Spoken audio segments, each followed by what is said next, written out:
திருவள்ளூர் தொகுதியிலே திமுகவினுடைய வேட்பாளர் வி.ஜி. ராஜேந்திரன் முன்னிலை பெற்றிருக்கின்றார். வி.வி. ரமணா ஒரு 2 முறைக்கு முன்பாக வெற்றி பெற்றவர். 2 முறையாக வெற்றி பெற முடியாமல் தன்னுடைய வெற்றியை மீண்டும் பெறுவதற்காக முனைப்பு காட்டியிருந்தார். ஆனாலும் கூட திருவள்ளூர் தொகுதியில் இதுவரை கிடைத்திருக்கக்கூடிய நிலவரங்கள் திமுகவினுடைய வேட்பாளர் வி.ஜி. ராஜேந்திரன் முன்னிலை பெற்றிருக்கின்றார். திருவள்ளூர் தொகுதியிலே முன்னாள் அமைச்சர் வி.வி. ரமணா தேசிய ஜனநாயக கூட்டணியினுடைய வேட்பாளர் பின்தங்கி இருக்கின்றார் என்ற தகவலை நாம் பார்த்து வருகின்றோம். திருவள்ளூரில் முன்னிலை பெற்றிருக்கின்றது திமுக.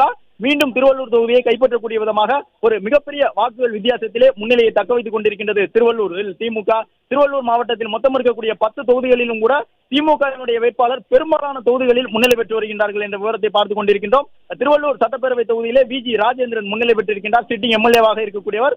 அங்கு தாவேகா உள்ளிட்ட கட்சிகள் கடும் நெருக்கடி தருவார்கள் என்று எதிர்பார்க்கப்பட்ட நிலையிலே ஏற்கனவே சிட்டிங் எம்எல்ஏவாக இருந்த வி.ஜி. ராஜேந்திரன் திருவள்ளூர் தொகுதியில் தொடர்ச்சியாக தன்னுடைய முன்னிலையை தக்க வைத்து வருகின்றார்.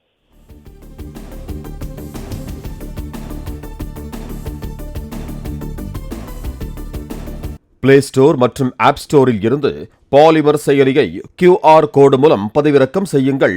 செய்திகளை உடனுக்குடன் பெறுங்கள்.